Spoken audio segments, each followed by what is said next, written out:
Assalamualaikum warahmatullahi wabarakatuh. Waalaikumsalam. Alhamdulillahirabbil alamin. Wassalatu wassalamu ala asyrafil anbiya'i wal mursalin sayyidina wa maulana Muhammadin wa ala alihi washabihi ajmain. Amma ba'd. Para pemirsa Aswaja TV dimanapun Anda berada yang dirahmati oleh Allah Subhanahu wa ta'ala, kita berjumpa lagi di dalam acara kesayangan kita, yakni Lentera Hidup, acara dialog keagamaan tentang keaswajaan, ke-NU-an, dan juga tentang aktivitas rutinitas orang-orang ahli sunnah wal jamaah. Baik, saat ini kita sudah ditemani oleh pengasuh sekaligus pakar aswaja kita, yaitu Al-Mukarram Bapak Kiai Haji Misbah. Assalamualaikum. Salam. Baik pemirsa, akhir-akhir ini di kalangan kita yang menjadi satu tradisi, yaitu mencari berkah, ngalap berkah istilahnya, begitu dalam kata pesantrennya. Dan itu seringkali kita lakukan manakala kita sowan kepada seorang kiai dan memohon doa dan minta Pak Kiai minta barokahnya. Oleh karena itu, sehubungan dengan hal ini, mohon penjelasannya Pak Kiai. Silakan. Baik, bismillahirrahmanirrahim. Tabaruk Pak Ustaz, istilahnya kita ya. Tabaruk. Kita itu bertabaruk. Makna tabaruk itu di dalam beberapa kitab disebutkan makna tabaruk bil qubur wa anwa'i. At-tabarruk ma'khudun minal barakah. Jadi kalimat tabarruk itu diambil dari kalimat barakah. Artinya apa? Wa madatu azyad wa nama, tabarruk diambil dari kata tabarruk yang substansinya adalah bertambah dan berkembang. Sehingga kalau kita itu tahlilan, Betul. pulang kemudian wah berkat itu namanya. Nah, itu namanya tambahan itu. Tahlilan sudah dapat pahala itu kan. Kemudian pulangnya bawa besek itu namanya disebut barokah itu. Masya Allah. Jadi kemudian fatabarruk wa talabu ziyada wan nama. Minal mutabarak bihi taqulu tabaraktu bihi ay tayammantu bihi. Intinya tabarruk adalah substansinya bertambah dan berkembang. Itu di dalam kitab Kasyfus Sutur amma uskila min ahkamil kubur biqalami Mahmud Said Mamdu. Itu diantaranya. Tabarruk artinya mencari tambahan dan perkembangan dari sesuatu yang menjadi sarana tabarruk. Ini bagi masalahnya begini, kan masyarakat itu kerap kali mencari barokah kadang-kadang kepada Pak Kiai, kadang-kadang juga ada yang ke kuburan Pak Kiai, datang ke kuburan ngaji dan sebagainya ketika mereka menghadapi sebuah persoalan. Bagaimana itu Pak Kiai? Baik. Amaliyah tabarruk ini jadi asal muasalnya itu di dalam surat Al-Baqarah ayat 165. Ada sebuah ayat berbunyi begini. Wattakhidhu min maqami Ibrahim musalla. Ya. Artinya apa? Dan jadikanlah sebagai maqam Ibrahim itu, sebagian maqam Ibrahim itu tempat sholat. Lah ayat ini awalnya Ustaz, sababun nuzul daripada ayat ini adalah di dalam kitab Tafsirul Al-Qur'anul Azim, ya kitab Ibnu Katsir, disebutkan pernah satu ketika Sayyidina Umar radhiyallahu anhu. Kalau kita ini ngomong Sayyidina Umar radhiyallahu anhu, ini cirinya ahli sunnah wal jamaah. Katanya Sayyidina Umar, "Hadza maqamu abina Ibrahim." Ya Rasulullah, ini maqam Ibrahim. Maksudnya tempat berdirinya Nabi Ibrahim dulu di sini ya. Oh iya. Qala na'am. Yang sekarang itu maqam Ibrahim itu di sampingnya Ka'bah itu ada yang dikurung itu, Bos. Oh gitu, yang kalau jamaah haji Ya, di situ kalau kita tawaf di situ ada maqam Ibrahim. Tanya, ini maqam Ibrahim ya Rasulullah? Nah, iya. Ini maqam Ibrahim. Qala afala nattakhidhu musalla? Katanya Sayyidina Umar. Boleh enggak tempat ini dijadikan sholat? Lalu apa? Ya ngambil barokah. Ini dulu kan bekas kakinya Nabi Ibrahim. Nah, tempat berpijaknya Nabi Ibrahim, betul. Ya, ketika membangun Ka'bah. Fa anzalallahu azza wa jalla wattakhidhu min maqami Ibrahim musalla. Silakan, boleh. Jadikanlah sebagian daripada maqam Ibrahim sebagai tempat salat. Ini apa maksudnya? Maunya Abu Bakar ngambil barokah dari tempat tersebut. Sayyidina Umar. Ada juga di dalam surat Al-Baqarah. Ada cerita Pak Ustadz. Dulu ada namanya Talut. Betul ada. Talut itu diangkat menjadi raja. Ya. Kemudian banyak yang menentang. Kamu keturunan orang biasa kok, mau jadi raja, mau kemana gitu. Akhirnya, apa sih tandanya kamu pantas jadi raja?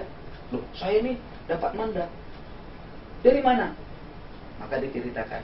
Wa qala lahum nabiyuhum inna ayata mulkihi an ya'tiyakumut tabutu fi sakinatum min rabbikum. Sakinatum min rabbikum wa baqiyatum mimma taraka alu Musa wa alu Haruna tahmiluh.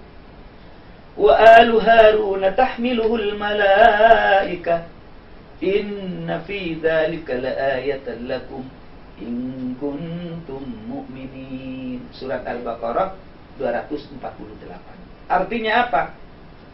Bahwasanya, hei Talut, kamu itu menjadi raja, tandanya adalah kembalinya tabut kepadamu. Tabut itu adalah peninggalan Nabi Musa. Ada yang mengatakan sandalnya, ada yang mengatakan tongkatnya, macam-macam. Pokoknya itu satu peti yang berisi peninggalan Nabi Musa. Itu tandanya. Saudara-saudara sekalian, kenapa harus dipertahankan peninggalan-peninggalan Nabi Musa? Nah, kalau nggak hati-hati ini, ini jangan pakai ini sumber kemusyrikan. Enggak bilang begitu. Kira-kira ada nggak tasbihnya Pak Kiai? Itu bisa dicari sendiri lah. Saya nggak tahu sampai sekarang di museum mana. Tapi yang jelas ada peristiwa di mana tabut itu menjadi bukti atas kepemimpinan seseorang. Betul. Itu yang kedua.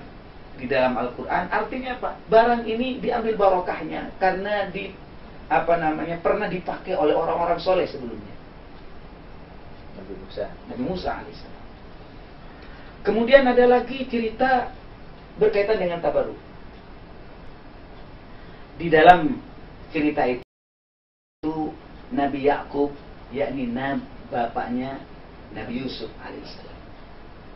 Nabi Yakub kemudian dikatakan, "Idhabu biqamisi hadha fa'alqu ala wajhi abi ya'ti basira." Falamma anja al-bashir alqahu ala wajhi fartadda basira.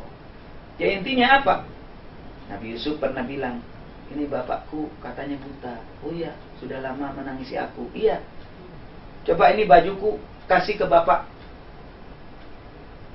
Baju loh Pak Ustaz, bukan obat. Baju.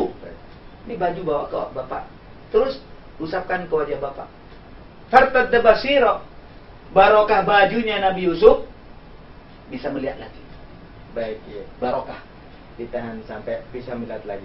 Iya. Berkat gamis ya. Berkat baju. Baik pemirsa, semakin menarik rupanya penjelasan Pak Kiai tentang barokah ini. Kan tetapi kita lanjutkan setelah yang satu ini.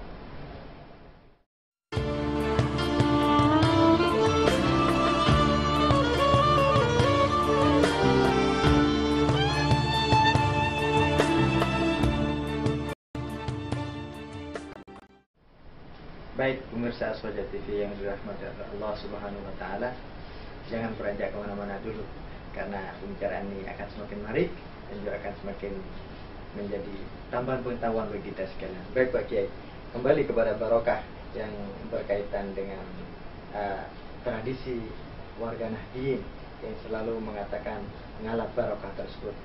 Cerita tentang Nabi Yakub barusan yang bisa melihat itu bagaimana Kiai? Ya artinya kita tahu bahwasanya Nabi Yusuf memberikan baju untuk ayahnya. Itu kan bukan obat itu. Betul. Bukan obat tetes ya, bukan mantra, bukan. Tapi baju. Akhirnya apa? Abahnya itu bisa melihat. Fartadda basira. Itu barokahnya apa? Barokahnya baju. Bajunya Nabi Yusuf pakai.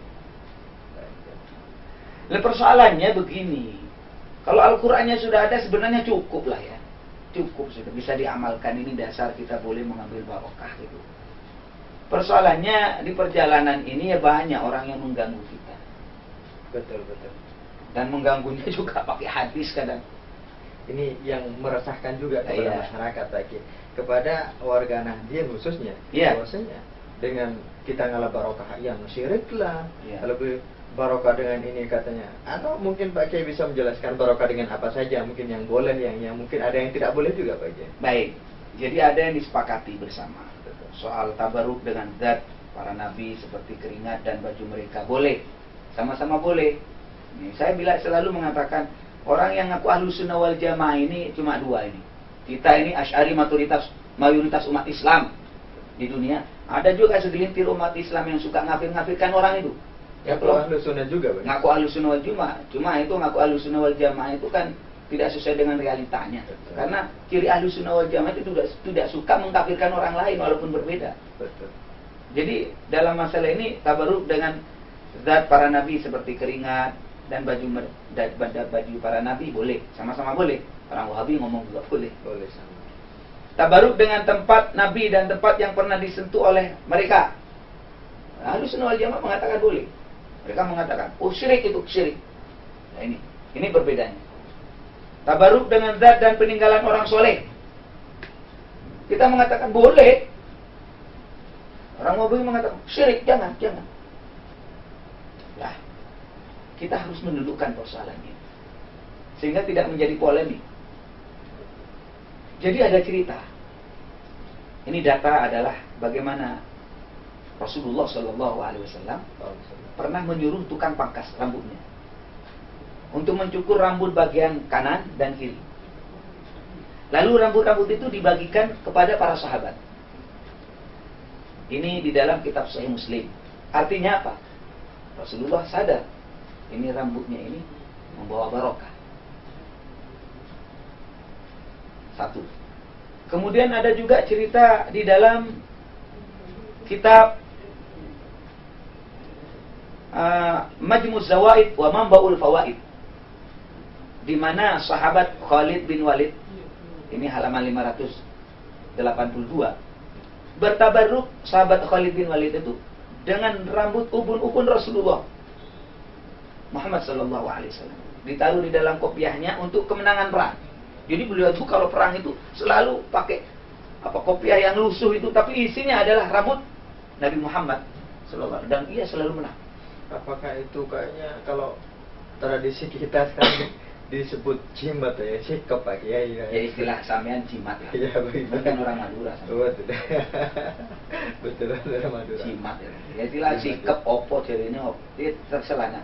Tapi saya ingin fokus kepada istilah ilmiah saja. Betul. Nanti sampai kepada bumi itu, maaf saya minum Ustaz. Biar tenang juga hati saya ini. Kalau nggak minum nanti betul, silakan. Jadi agak panas. Bismillah.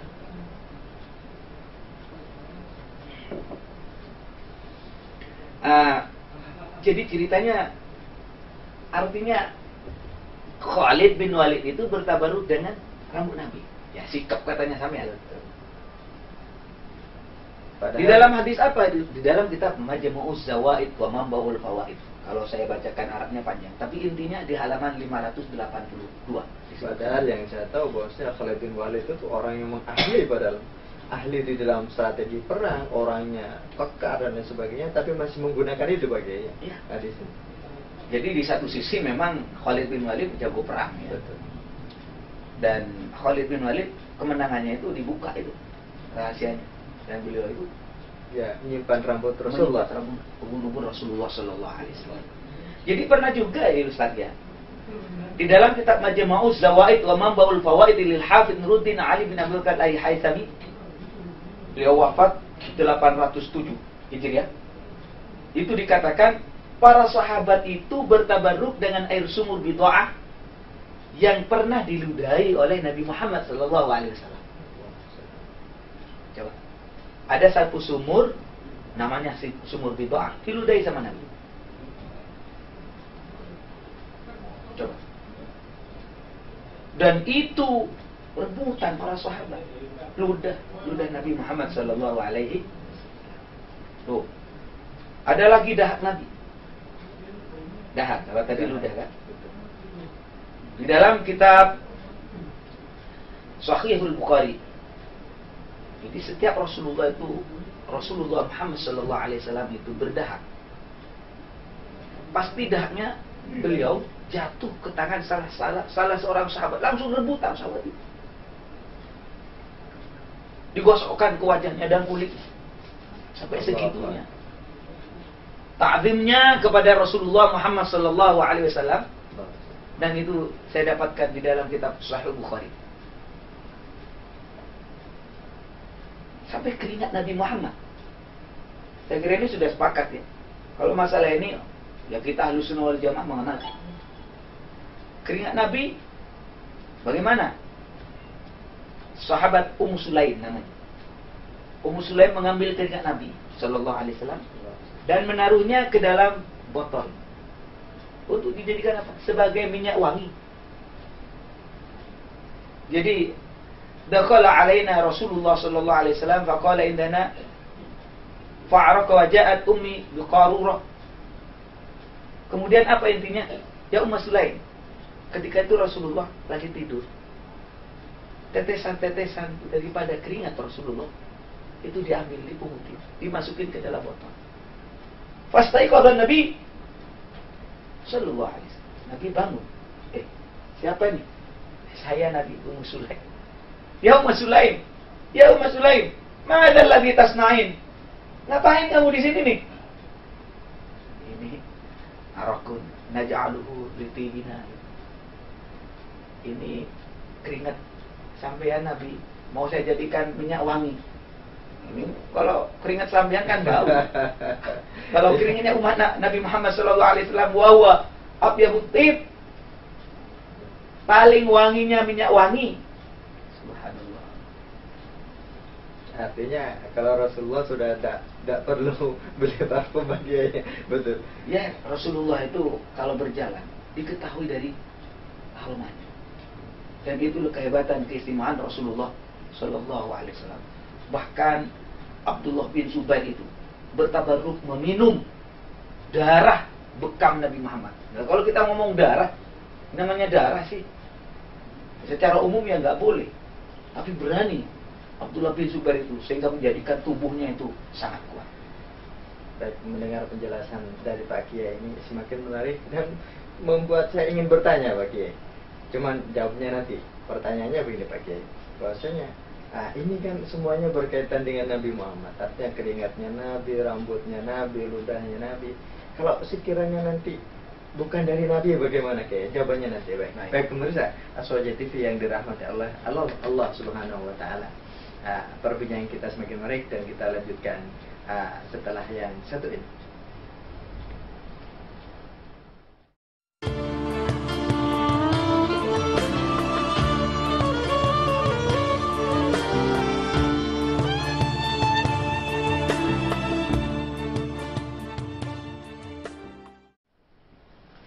Baik pemirsa, perbincangan kita yang semakin menarik ini kita lanjutkan kembali. Baik Pak Kiai, sebelum Pak Kiai menjawab pertanyaan itu, saya ingin Pak Kiai menampilkan apa itu istilahnya keberkahan Rasulullah yang lebih katakan yang lebih detail dan lengkap. Baik, pernah satu ketika pelayan Nabi, mohon maaf, pelayan Ummu Salamah, yakni istri Nabi, namanya Barokah ya. Karena lin Nabi sallallahu alaihi wasallam. Jadi Rasulullah sallallahu alaihi wasallam itu punya satu tempat qadah, satu tempat di mana Rasulullah itu suka kencing di sana. Dan beliau taruh di bawah kasur. Wa yada'ahu tahta sariri. Biasa kita. Faqama fatalabahu falam yajidhu. Nabi Muhammad nyari, mana nih tempat itu? Tempat kencingnya itu. Faqala ainal qadah? Mana ini tempat ini? Qalu syaribathu barakah, katanya. Loh, diminum sama Barokah. Namanya Barokah. Pelayan Ummu Salamah, istri Nabi. Kok diminum, itu kan kecil. Apa jawabannya? Faqala Nabi sallallahu alaihi wasallam, laqad ihtabarat minan nabi hidar. Air kencing yang kamu minum itu akan menjadi pelindung kamu dari api neraka. Sayyidina Rasulullah Muhammad sallallahu alaihi wasallam. Jadi artinya apa? Dalam hal ini saya tegaskan, tabarruk tidak syirik, mengambil barokah tidak syirik. Cuma pertanyaannya tadi, itu kan Nabi Muhammad. Betul. Dan Nabi tidak mengatakan haram najis, ya. Tidak mengatakan seperti itu, ya. Malah mengatakan selamat dari api neraka. Baik, kesimpulannya begini. Saya kalau menyimpulkan sendiri, saya ini bukan kiai, bukan ulama lah. Saya cuma bisa mengutip, menghafalkan pernyataan ulama sebelumnya. Di dalam kitab yang dikarang oleh Al-Hafidz Jalaluddin Abdurrahman bin Abu Bakar As-Suyuti, jadi dari kesimpulan hadis-hadis tadi, yang isinya para sahabat bertabaruk dengan air wudhu Nabi, dengan ludah Nabi, dengan dahak Nabi, dengan darah Nabi, dengan keringat Nabi, bahkan air kencingnya, air seni Nabi. Nabi Muhammad tidak melarang. Benar nggak Ustaz? Betul. Tidak ada larangan di situ. Nah, ini bertanda bahwa tabarruk memang bukan syirik. Karena hakikatnya kita kepada Allah juga, kan begitu. Ya. Hakikatnya kepada Allah. Tidak syirik apabila dilakukan seorang mukmin sepanjang masa. Jadi ini katanya di dalam kitab Tahdhibul Khasha'is Nabawiyah Al-Kubra. Wa fi hadzal hadits wa ma qablahu bayanun anna as-sahabata kanu yuqaddisuna an-nabiyya sallallahu alaihi wasallam wa yu'azzimunahu ta'ziman balighan hatta innahum kanu yatlubuna al-khair wal barakah bi athari wudu'ihi wa basatihi, dan seterusnya. Jadi bagaimana para sahabat itu memuliakan Nabi, menyucikan Nabi, menghormati Nabi, ta'zim kepada Rasulullah, ta'zimnya, sehormat-hormatnya, sampai mereka itu mencari barokah dari bekas wudunya, dari ludahnya, dari air seninya, dan seterusnya, dari darahnya. Ini artinya bahwasanya keamaliyah ini bukan perbuatan syirik, dan ini dilakukan oleh kaum muslim, kaum mukminin sepanjang masa. Wa hadza sya'nu kulli mukminin fi kulli usul. Ngerti nggak barusan? Ya, perlu dijelaskan Pak Kiai. Ya. Jadi artinya amalia ini diamalkan oleh kaum muslimin sepanjang masa. Tidak syirik. Bahkan sekarang ini kan ya karena tidak boleh saja di Madinah mencium makam Nabi, ya dimarahin sama ya. Sama askar-askar itu dimarahin. Ya katanya kalau kita umroh haji, kalau mencium itu selalu ada, kita dengar. Ya biarin urusan mereka. Sing waras ngalah. Gitu, ya. Sing waras ngalah. Tapi yang paling jelas, mencium makam Nabi itu tidak syirik. Betul. Perkara tidak boleh ya udah jaga daripada kita diusir waktu umroh. Mana? Ya jadi mudorot ya, jadi mudorot. Jadi saya ingin menjelaskan secara ilmiah di dalam kitab Musnad Al-Imam Ahmad bin Hanbal, Al-Juz' Sadis wa Thalathun, Al-Juz' Thamin wa Thalathun, halaman 558 disebutkan sahabat Abu Ayyub Al-Ansari sallallahu alaihi wasallam bertabaruk dengan mencium makam Nabi Muhammad sallallahu alaihi wasallam. Sahabat loh ya. Kalau sahabat mengamalkan, saya ikut sahabat. Ashabi kan nujum. Betul. Benar nggak? Semua sahabatku, katanya Rasulullah, kan nujum, seperti bintang di langit. Bi ayyihim iktadaitum iktadaitum. Sahabat manapun kamu ikut, kamu akan mendapat petunjuk. Ini saya katakan di dalam kitab Musnad Al-Imam Ahmad bin Hanbal, diceritakan sahabat Abu Ayyub Al-Ansari Mencium. bertabaruk dengan mencium makam Nabi Muhammad sallallahu alaihi wasallam. Baik. Kembali lagi. Apa tabaruk yang itu Pak ya, yang bukan yang dengan Nabi, bukan dengan Ya. Nabi ya. Ini bertabaruk dengan makam loh. Makamnya. Nah, kalau orang-orang yang Wahabi sudah nggak boleh nih. Ya saya ngomong jelas saja di tempat ini. Karena umat Islam banyak yang ngaku Islam tapi nggak ngerti soal agamanya ini. Akhirnya amalan yang boleh jadi kan nggak boleh.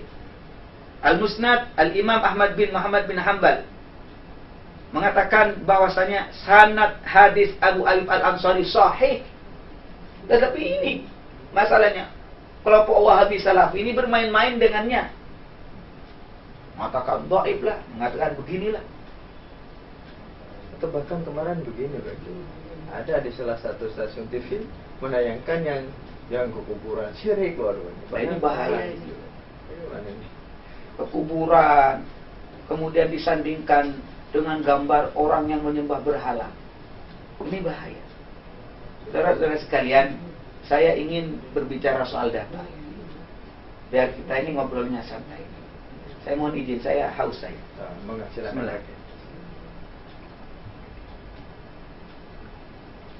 Jadi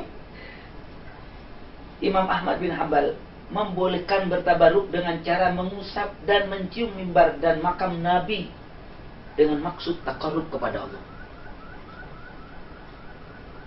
Dengan maksud takarrub dan takarrub kepada Allah. Di dalam kitab apa Ustaz? Kitab Al-Ilal wa Ma'rifat Rijal lil Imam Ahmad bin Muhammad bin Hanbal rahimahullah. Beliau mengatakan, Sa'altu 'anil rajul. Ya musuh mimbaran Nabi sallallahu alaihi wasallam. Saya suka ini Pak Ustaz, ini anak pesantren ini suka nyalain saya. Ya musuh. Oh gitu Ya, kalau salah betulin. Ya musuh mimbaran Nabi sallallahu alaihi wasallam. Jadi bagaimana ya Imam? Kenapa? Ada ini orang laki-laki suka menyentuh mimbar Nabi. Mimbar Nabi yang suka dijadikan khutbah itu. Betul. Disentuh, dipegang-pegangin. Wa yatabarraku bimasihi wa yuqabbiluhu wa yaf'alu bil qabri mithla dhalik. Dicium-cium. Juga kuburan dicium-cium. Bagaimana ini? Yuridu bidzalika taqarrub ila Allah azza wa jalla. Faqala, beliau menjawab apa? Tujuannya apa sih tujuannya? Tujuannya taqarrub kepada Allah. Faqala la ba'sa. Faqala la ba'sa bidzalik. Anda bisa lihat di dalam kitab Al-Ilal wa Ma'rifatul Rijal jilid nomor 2 492. Saya sebutkan semuanya biar nanti pemirsa melihat sendiri di rumah masing-masing. Artinya apa? Bertabaruk kepada benda peninggalan Nabi tidak musyrik. Datanya mana? Ini. Artinya bahwa mereka itu begitu cintanya kepada Rasulullah,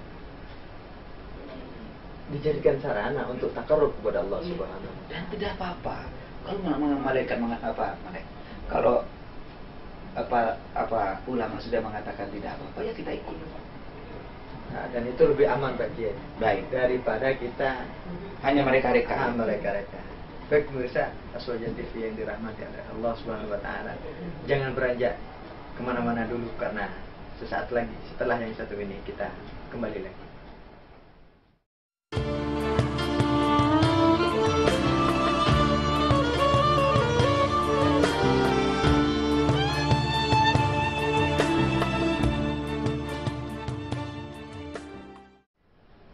Baik pemirsa Aswaja TV yang dirahmati Allah Subhanahu wa taala.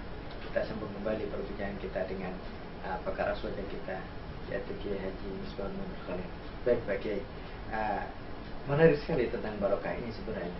Cuman saya pernah dengar juga Pak Kiai bahwasanya orang yang berjabatan dengan seseorang yang katanya pakai berjabatan tangan, seseorang tersebut berjabatan tangan dengan Rasulullah itu bisa dapat berkahnya juga Pak. Bagaimana?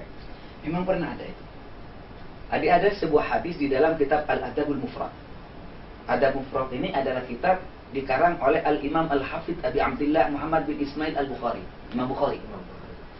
Beliau wafat 356. Apa katanya? Abdurrahman bin Razin, ini ulama tabi'in, bertabarruk dengan mencium tangan sahabat Salamah bin Al-Aqwa, Ibn Al-Aqwa. Jadi sahabat Salamah ini pernah tentu bersalaman dengan Rasulullah. Abdurrahman bin Razin ini ulama tabi'in. Akhirnya apa? Hahuna Salamah bin Aqwa datang, fatainahu wasallamna alaih, dicium tangannya oleh sahabat, oleh seorang tabi'in namanya Abdurrahman bin Razin. Mencium salamnya siapa? Tangannya siapa? Tangannya Salamah ibn al-Aqwa. Beliau ini sahabat. Ini tangan ini pernah bersentuhan dengan Rasulullah. Oh ya, barokah, barokah, barokah. Ini yang terpenting, bahwasanya cerita ini saya kutip di dalam kitab Al-Adabul Mufrad. Paham ya? Jadi tradisi salaman mencium tangan itu ada. Tapi itu dicium bagi. Kalau sekarang ini malah ditaruh di pipinya bagaimana itu? Ya itu, ya yang penting dicium lah ya. Betul ya, dicium yang benar bagi ya. Yang penting begini Pak, perbedaan-perbedaan hal semacam itu kan tidak prinsip. Betul, ya. betul. Mau dicium pakai pipi, mau cium pakai hidung dan sebagainya, itu yang penting salaman lah. Jangan sampai kemudian karena ada di zaman Nabi musyrik, lah ini bahaya ini. Kalimat ini jangan sering-sering dikeluarkan. Dikit-dikit karena nggak ada di zaman Nabi, ya dolun mudulun, belum tentu. Ya.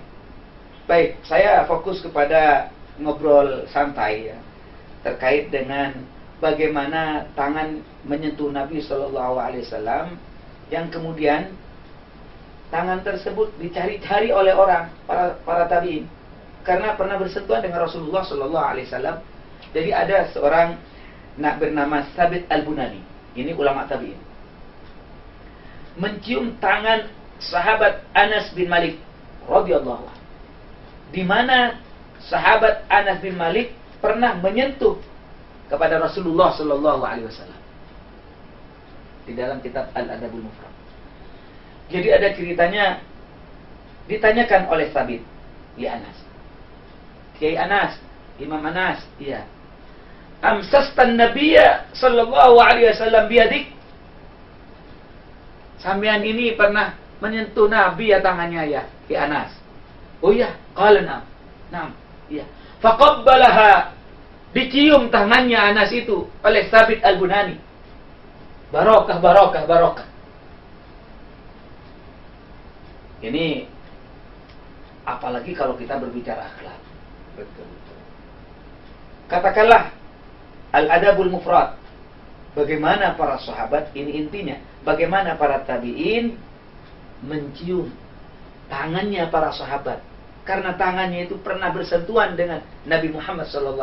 Apa tujuannya? Mengambil barokah. Begitu bagi. Bahkan tangan dan kaki Nabi. Ini padahal orang-orang yang katakan yang disebutkan pakai barusan itu adalah orang-orang yang baik pada waktu itu. Misalnya. Subhanallah. Dan ini yang saya ceritakan. Jadi sampai sahabat Wazi bin Amir itu, termasuk tadi beberapa sahabat, satu lagi namanya sahabat Wazi bin Amir radhiyallahu anhu, mencium kedua tangan dan kedua kaki Nabi Muhammad sallallahu alaihi wasallam. Sampai segitunya ta'zimnya para sahabat kepada Sayyidina Rasulullah Muhammad sallallahu alaihi wasallam. Itu saya dapatkan di dalam kitab Al-Adabul Mufrad dalam bab takbilur rajul. Nah, takbilur rijil, kalau rajul kan orang laki, rijil itu kaki. Nah, kalau salah betulin Ustaz. Ya. Bab takbilur rijil, bab yang menerangkan bagaimana membolehkan mencium kaki. Ini kaki Nabi Muhammad sallallahu alaihi wasallam saat itu. Para jemaah sekalian, inilah sebuah bukti bahwasanya mereka itu mengambil barokah. Bahkan sahabat Ali bin Abi Thalib mencium tangan dan kedua kaki sahabat Abbas radhiyallahu anhu, dan sahabat Abbas ini adalah paman Nabi sallallahu alaihi wasallam di dalam kitab Al-Adabul Mufrad.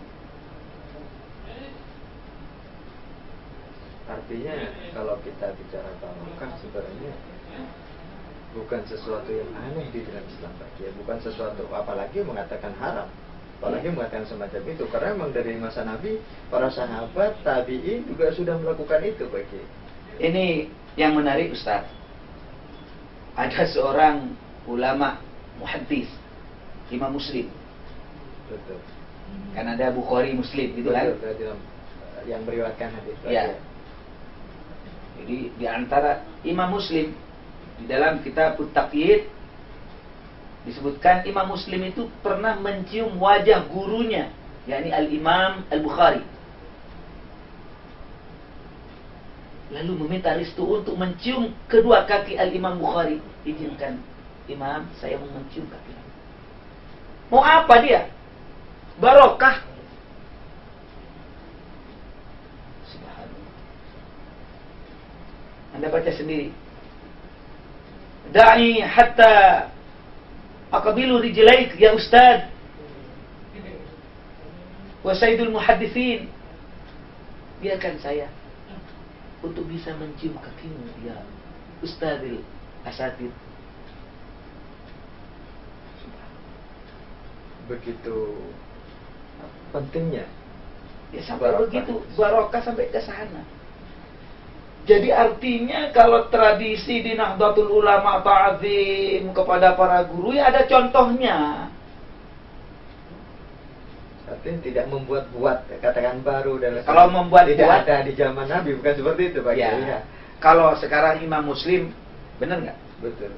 Mencium gurunya. Imam Bukhari itu memang Nabi, bukan gurunya. Kenapa? Karena sahabat pernah mencium kaki Nabi. Akhirnya Imam Muslim juga ingin meniru perilaku para sahabat kepada Nabi. Dan inilah penghormatan yang tinggi. Sekarang ini Pak, terus terang saja jarang kita menemukan ta'zimnya murid kepada guru. Betul, betul. Dan ini dilupakan. Mengapa kita sekarang krisis tokoh ulama? Karena tidak punya ta'zim kepada para ulama, Kepada gurunya. kepada para guru. Wajar kalau dia tidak dihormat. Oh, nggak pernah menghormat guru. Bahkan ada Pak Kiai ini mungkin ya terinspirasi dari kebiasaan ulama-ulama terdahulu itu, bahwasanya kadang-kadang kalau ada seorang di kaum Nahdien Pak Kiai biasanya disuruh mencium kaki ibunya, kan ada semacam itu Kiai. Kadang dibasuh dulu kata minum itu Pak Kiai, semacam itu. Ya, paling tidak hal-hal semacam itu ada contoh sebelumnya. Jadi satu contoh ini sebenarnya saya juga akan mencontohkan benda pernah disentuh tangan Nabi. Betul, betul. yakni apel. Ada apel yang pernah diberi pemberian sahabat Anas bin Malik, sahabat Nabi. Jadi apel itu dipegang oleh Anas, sahabat Nabi, Anas bin Malik. Kemudian Abul Aliyah, ulama salaf ini, lantas apa? Mencium apel pemberian sahabat Anas bin Malik. Karena apa? Apel ini pernah disentuh oleh Anas, di mana Anas ini tangannya pernah menyentuh Nabi Muhammad SAW. Subhanallah. Barokah. Ingat kalimat ini sering diamalkan oleh kita. Baik bagi penjelasan semakin menarik sekali tentang barokah ini. Apabila bercermin kepada perilaku para sahabat, Ya. para tabi'in yang begitu mementingkan sekali tentang barokah ini. Baik pemirsa, perbincangan kita semakin menarik. Oleh karena itu jangan beranjak kemana-mana, karena perbincangan ini akan kita lanjutkan setelah yang satu ini.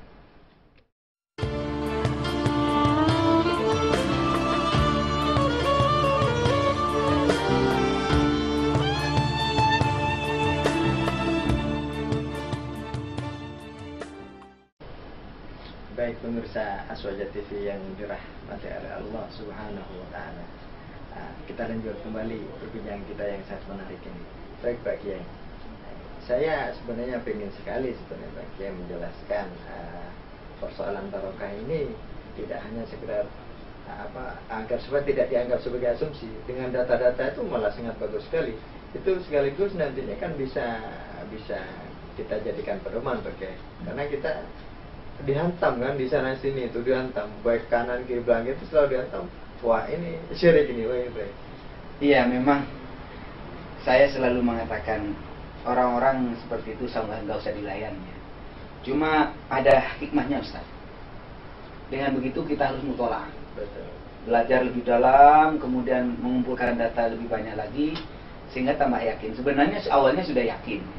Cuma dengan bertambahnya data, seperti Al-Imam Al-Hafidh Ibnu Sa'id, kemudian Ibnu Al-Arabi, menulis kitab khusus tentang bagaimana hukumnya mencium tangan. Nah, sementara ini kan kadang-kadang mencium tangan nggak ada di zaman Nabi. Mana dia ngomong gitu? Nggak ada di zaman Nabi karena dia nggak pernah baca.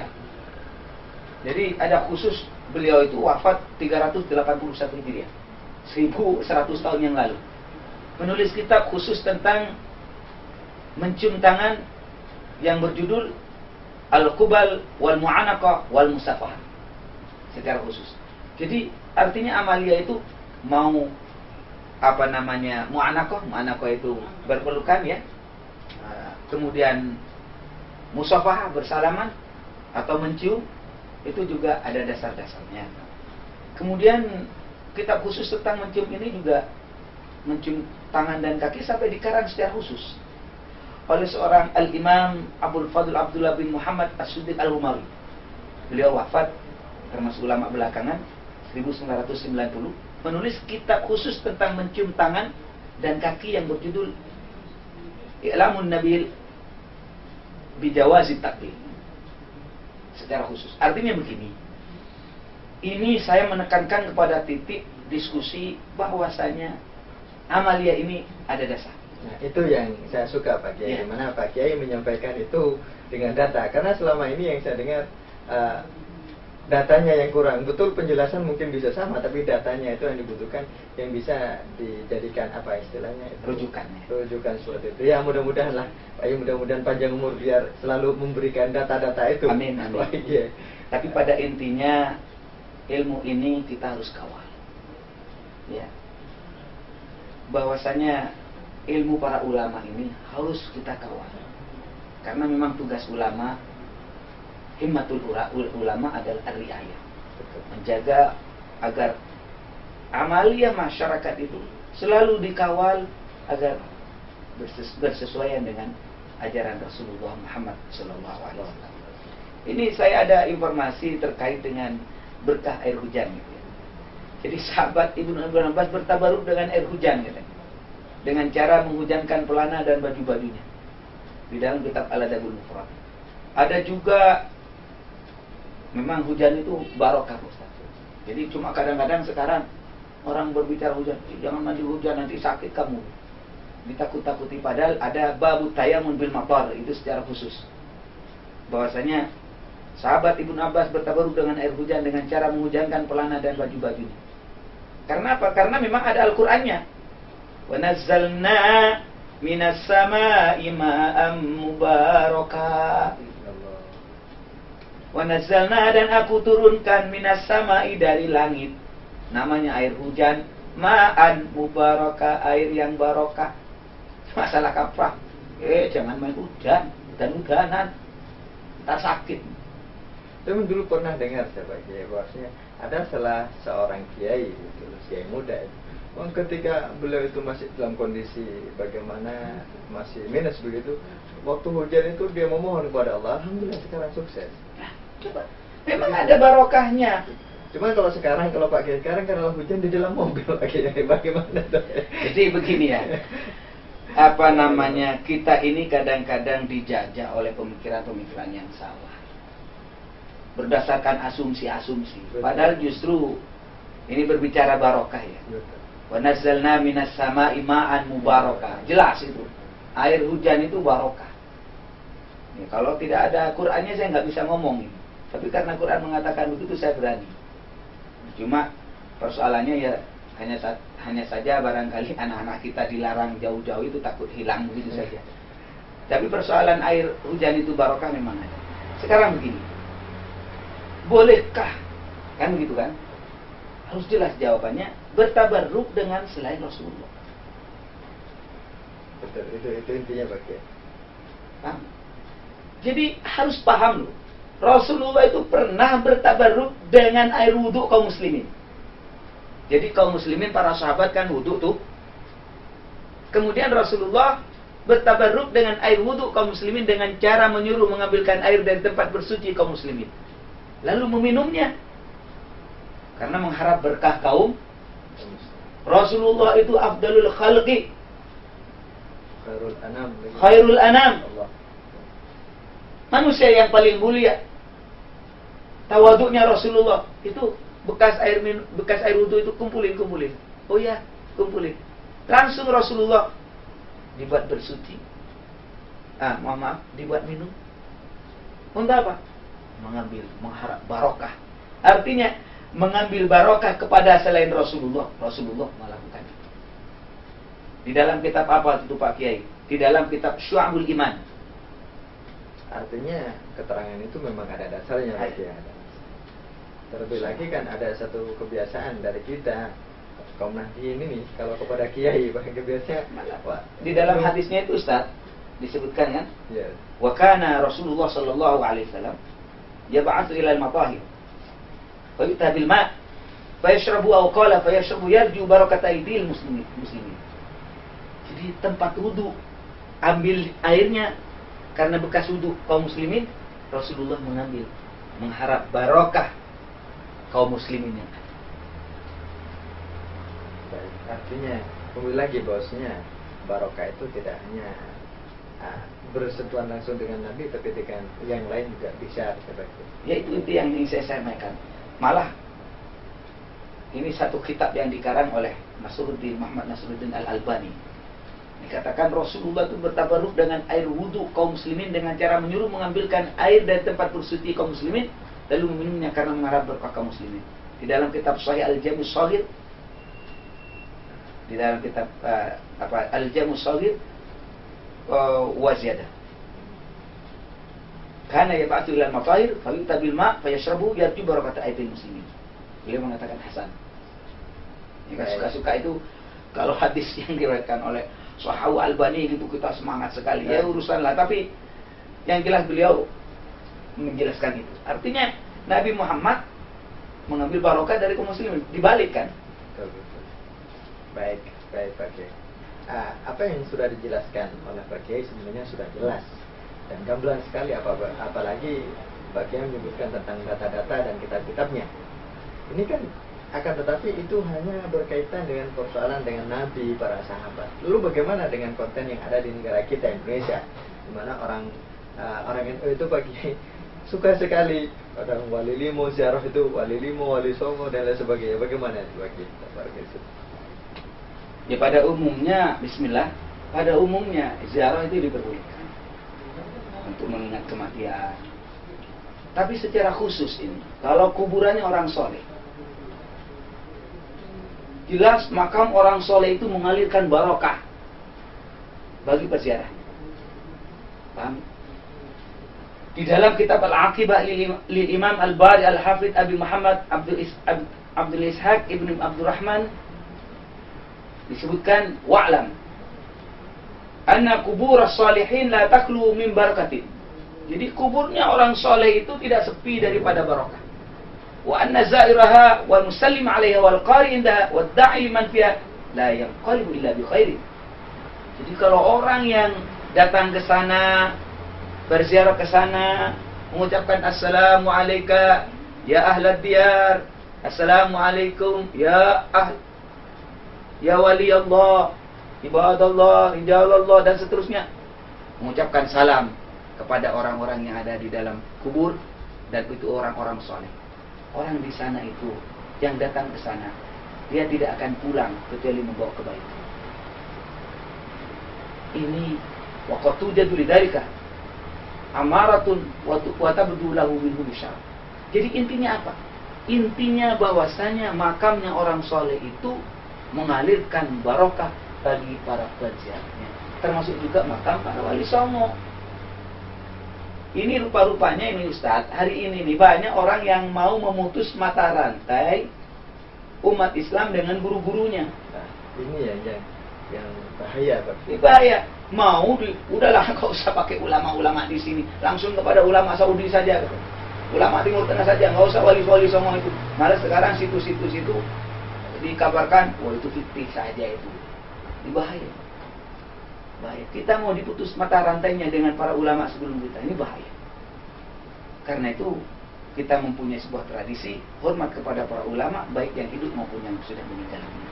Pada intinya, kuburannya orang soleh itu mengalirkan barokah bagi para peziarah.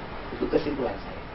Bahkan begini bagian, keberkahannya itu bukan hanya dirasakan kayaknya oleh para penziarahnya, orang di sekitarnya juga merasakan itu, apalagi pedagang kaki limanya pakai kebanjiran berkah malah itu. Malah di dalam kitab ini saya selalu ngomong kitab ini. Iya.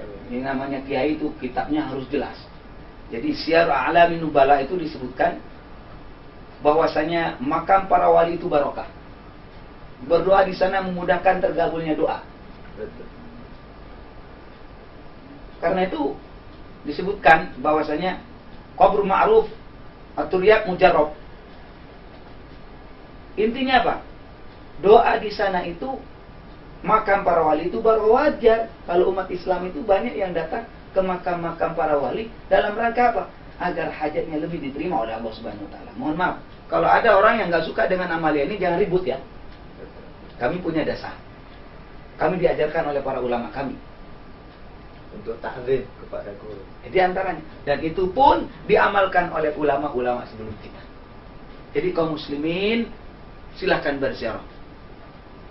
Tapi jangan dilupakan juga berziarah kepada para ulama yang masih hidup agar kita berintifa, mencari ilmu barokah daripada ilmu yang masih hidup itu.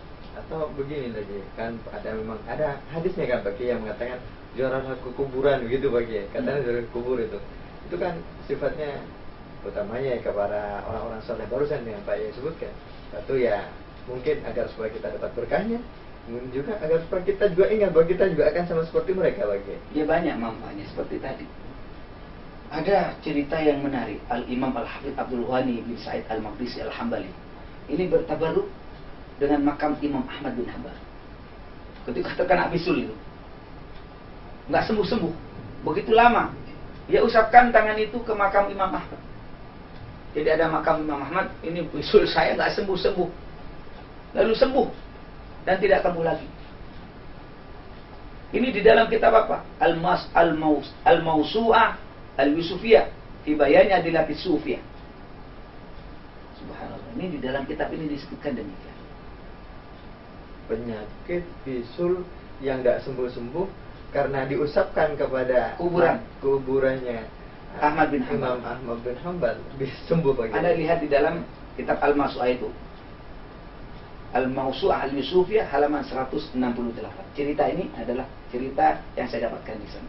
Karena hati-hati ini akan disaksikan oleh pemerintah seluruh Indonesia kan? Betul. Dan ini akan menjadi data yang tidak bisa dihilang. Bukan hanya Indonesia, kalau kita bicara televisi bisa internasional. Iya, karena itu hati-hati. Semua orang. Jadi intinya kalau tadi dikatakan itu kan Nabi Muhammad, itu kan sahabat, itu kan Imam Syafi'i. Dan sekarang makam-makam orang soleh yang setelahnya itu sudah saya jelaskan tadi. Jadi mudah-mudahan sekarang permasalahannya kita berharap umat Islam itu mari kita bangun sebuah tradisi yang baik, ta'zim kepada ulama, baik yang hidup atau yang sudah meninggal dunia. Saya kira demikian. Artinya tradisi yang baik tetap harus dilestarikan baik. Apalagi ini tradisi yang memang dianjurkan oleh agama. Sampai ini bisa memutus mata rantai sejarah, tradisi baik kemudian putus. Apalagi ada niatan-niatan bosan memutuskan antara guru dan murid dan sebagainya. Itu. Baik. Jadi saya sebenarnya Ustaz mau berbicara banyak soal ini. Termasuk juga yang saya menarik adalah di dalam kitab Iqtida Usratul Mustaqim. Ini karangan seorang ulama yang disegani, yang dihormati di kalangan Wahabi Salafi. Alim Syekhul Islam Ahmad bin Abdul Halim bin Abdul Salam bin Ibnu Taimiyah. Beliau mengatakan bahwasanya banyak ulama yang ahli ibadah dan memiliki karamah, memilih berdoa dan beribadah kepada Allah di depan makam orang-orang soleh. Ini di dalam kitab beliau halaman 690. Mohon dicek kitab ini. Jadi kalau beliau saja mengatakan demikian, kita kan tinggal mengamalkan. Artinya ulama yang pro dan kontra itu sama ternyata. Cuma yang di bawah ini saya curiga ini. Saya curiga. Umat Islam mau diputus mata rantainya dengan ulama-ulama sebelumnya. Dan ini alamat umat Islam akan mudah dihancurkan. ini sangat bahaya Pak Kiai. Lebih-lebih keberadaan umat Islam di Indonesia ini kan mayoritas di seluruh dunia, artinya terbesar di dunia. Sehingga ketika apa yang dikhawatirkan Pak Kiai ini terjadi kan sudah bencana bagi alam semesta, mungkin seperti itu. Ya Ustaz, jadi terima kasih, ini diskusi yang baik ya. Juga saya mengingatkan, memang saya agak fokus ke kitab-kitab Ustaz ya. Memang sengaja saya hati-hati dalam soal ini, sehingga nanti apa yang saya sampaikan itu berdasarkan fakta-fakta di dalam kitab-kitab ulama-ulama sebelum kita, sehingga kita ini mempunyai panutan dan rujukan yang jelas. Saya kira demikian, mudah-mudahan bermanfaat. Baik, mudah-mudahan data-data tersebut bisa dibaca oleh khalayak pada umumnya, sehingga itu menjadi pedoman juga untuk keteguhan di dalam mengamalkan satu amalan baik. Terima kasih. Baik pemirsa Aswaja TV yang dirahmati oleh Allah Subhanahu wa Ta'ala, menarik sekali penjelasan Pak Kiai. Ini bisa menimbulkan gairah, semangat bagi kita sekalian untuk tidak berputus asa, selalu berharap kebaikan kita bertambah dengan cara bertabarruk baik kepada Rasulullah maupun sahabat dan lain sebagainya. Saya kira itu yang dapat kami sampaikan pada kesempatan kali ini. Mudah-mudahan Allah mempertemukan kita di kesempatan yang lain. Assalamualaikum warahmatullahi wabarakatuh.